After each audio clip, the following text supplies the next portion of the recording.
میں میوزک چھوڑ چکا تھا, سوچتا تھا کہ کیا کروں اب کیا کام کروں.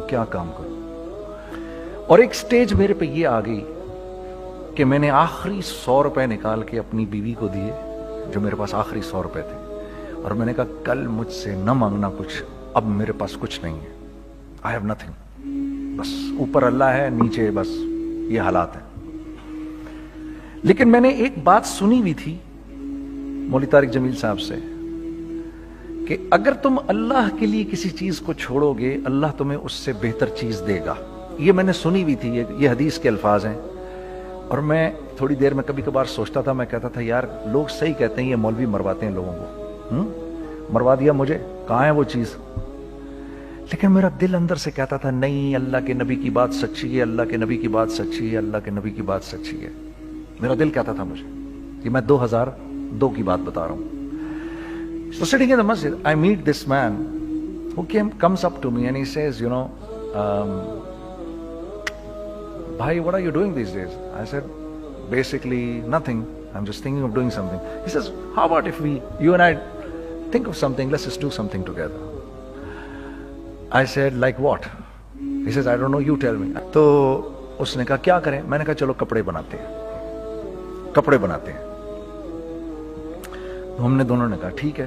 اور میرے پاس پیسے تو تھے نہیں, تو میں نے کہا کیا کرے گا؟ اس نے بولا یار دیکھو سٹارٹ ایسے ہوگا جنید بھائی, 25 لاکھ آپ دیں, 25 لاکھ میں لاؤں. اب اس نے 25 لاکھ بول دیا اور میں ابھی 100 روپے بیوی کو دے کر آ رہا ہوں, اور بڑی اپنا سٹیچر بالکل رکھ کے اوکے ٹھیک ہے.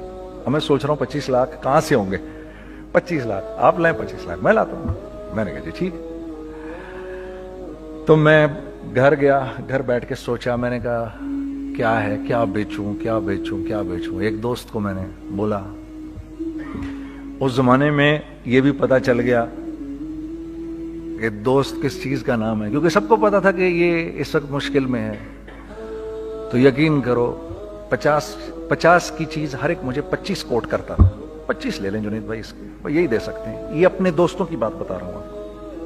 مجھے اس دن پتا چلا, اس زمانے میں اچھے لوگ بھی ملے جنہوں نے 25 کی جگہ کہا نہیں یار آپ رکھیں, یہ چلو بعد میں کر لیں گے, دیکھ لیں گے. ایسے بھی ملے, لیکن ایسے بھی ملے کہ جنہوں نے ایکسپلائٹ کر کے میری کمر ہی توڑ دی. اس وقت جو کر سکتے ہیں اس آدمی کے ساتھ کریں, کیونکہ یہ سب پریشانی میں ہے. تو میں نے جا کے کہیں سے اس کو بیچا, اس کو بیچا, یہ بیچ دیا, وہ بیچ دیا, سب بیچ بچا کے اس کو جا کر 25 لاکھ روپے کسی طرح کر کے دیے. میں نے کہا مجھے 1 ہفتے کا ٹائم دیں, آپ 1 ہفتے بعد ملتے ہیں. 1 ہفتے بعد 25 لاکھ اس نے رکھے, 25 لاکھ میں نے رکھے, اور 50 لاکھ روپے کا ہم نے کپڑا خرید لیا. اور ابھی رمضان آنے والا تھا, تو میرے دوست نے کہا کہ چلو اس کے پیٹرن بنواتے ہیں. اب میں آپ کو بتاتا ہوں کہ رزق کس کے ہاتھ میں ہے. وہ جو پیٹرن کاٹا تو پیٹرن چھوٹا کٹ گیا, 25 لاکھ روپے گئے, اور میں سر پکڑ کے بیٹھ گیا اور میں کہوں یا اللہ, یہ مجھے کسی کیا گناہ کی سزا مل رہی ہے, یہ کیا ہے کہ ہم دونوں بیٹھے ہوئے, اس نے بھی سر پکڑ کے بیٹھا ہوا, میں بھی سر پکڑ کے بیٹھا ہوا. وہ تو خیر امیر آدمی تھا تھوڑے, اس کے پاس تو پیسے تھے. میں نے کہا یار اب کیا کریں. کہتا ہے یار فکر نہ کریں, کچھ دیکھتے ہیں. اب آئی نو کہ کچھ نہیں ہونے لگا, تباہی ہے, تو کوئی بھی نہیں خریدے گا اس کو. لارج میڈیم بن گیا, میڈیم سمال بن گیا, اور سمال تو اتنا سمال بن گیا کہ وہ فٹڈ ہو گیا. کہ ایک صاحب ملنے آئے ہمیں کہ جی وہ دیکھیے ایک پارٹی آئی ہے بنگلہ دیش سے, ان کو شلوار قمیص چاہیے, لیکن جنید بھائی ان کی ریکویسٹ ہے پیٹرن تھوڑا چھوٹا کر دیں. میں نے کہا یار دیکھو تمہیں پتہ ہے چھوٹا پیٹرن ذرا مشکل سے کٹتا ہے, ٹھیک ہے تھوڑے پیسے ایکسٹرا ہوں گے اس کے. انہوں نے کہا ہاں وہ پیسوں کا تو کوئی مسئلہ ہی نہیں, ان کو تو بس شلوار قمیص چاہیے پاکستان سے. ہم نے کہا ٹھیک ہے آپ 2 دن بعد آ کے لے لیجئے. تو وہ جو چیز اللہ معاف کرے آج جو آپ لوگوں سے شیئر کر رہا ہوں, جو چیز 500 روپے کی بیچنی تھی وہ 600 روپے کی بیچ دی. جو چیز پورے مہینے بیچنی تھی 2 دن میں بیچ باچ کے, پورے رمضان جو بیچنا تھا سب بیچ باچ کے بیٹھ گئے دونوں. کہ اب کیا کریں, سب بک گیا اور پیسے آ گئے. تو اب میں یہ دیکھ رہا ہوں کہ یہ کچھ اللہ کا کیا عجیب نظام چل رہا ہے. تو میں نے اس کو اپنے ساتھی سے کہا دیکھو تم نے میرے ساتھ آگے بھی کام کرنا ہے یا بس ایک یہی کام کرنا ہے؟ اس نے کہا میں نے آپ کے ساتھ آگے بھی کام کرنا ہے۔ میں نے کہا تو چلو پھر مفتی تقی عثمانی صاحب کے پاس، ان سے پوچھو ہم کام کریں تو کس طرح کریں۔ ہم دونوں مفتی تقی صاحب کے پاس پہنچ گئے، مفتی صاحب کے پاس بیٹھے۔ اچھا میں مفتی صاحب سے میرا تعلق تھا، ان کو بھی جانتے تھے مفتی صاحب، تو مفتی صاحب کہنے لگے بھائی 3 کام کرو۔ پہلا کام یہ لکھو یہ کاروبار ختم کیسے ہوگا، یہ جے ڈاٹ ختم کیسے ہوگا، یہ لکھو پہلے۔ دوسرا کام، پہلا کام یہ سب سے آسان ہے، اب اس سے اور مشکل کام وہ یہ کہ عزم کرو اس بات کا ایک دوسرے کو دھوکہ نہیں دو گے تم دونوں، یہ اس سے مشکل کام کہا۔ اور اب تیسرا سب سے مشکل کام، یہ نیت کرو کہ اس کاروبار سے تم نے لوگوں کو نفع پہنچانا ہے، فائدہ پہنچانا ہے۔ اگر یہ 3 کام تم لوگوں نے کر لیے تو تم دونوں کا تیسرا پارٹنر اللہ ہو جائے گا۔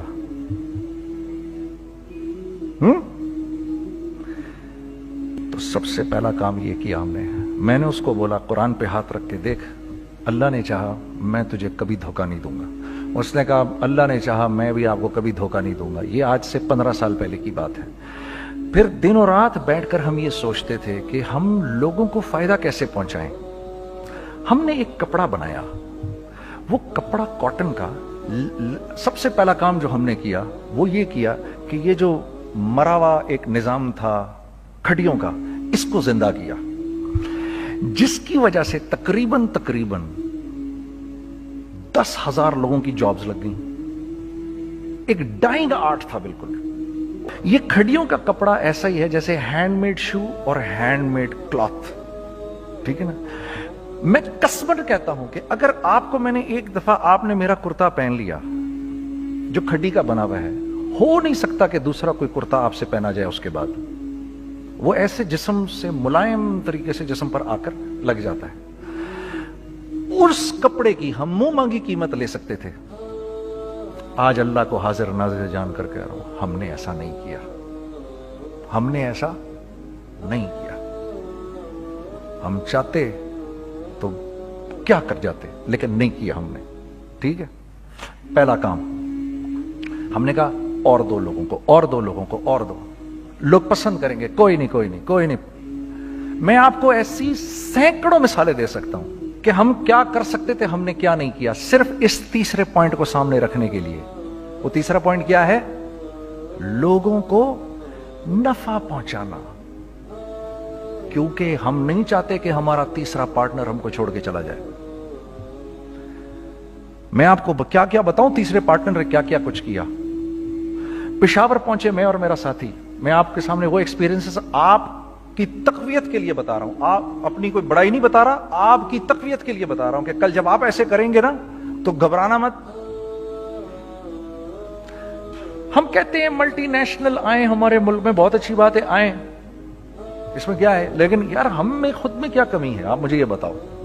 ہم سیدھے ہو جائیں، خدا کی قسم ضرورت نہیں ہمیں کسی ملٹی نیشنل کی، کیونکہ ہمارا دماغ جو ہے نا، ہمارا دماغ تو اتنا تیز ہے، اتنا تیز ہے، دیکھو نا بے ایمانی کر کے ہم کتنا کچھ کر لیتے ہیں۔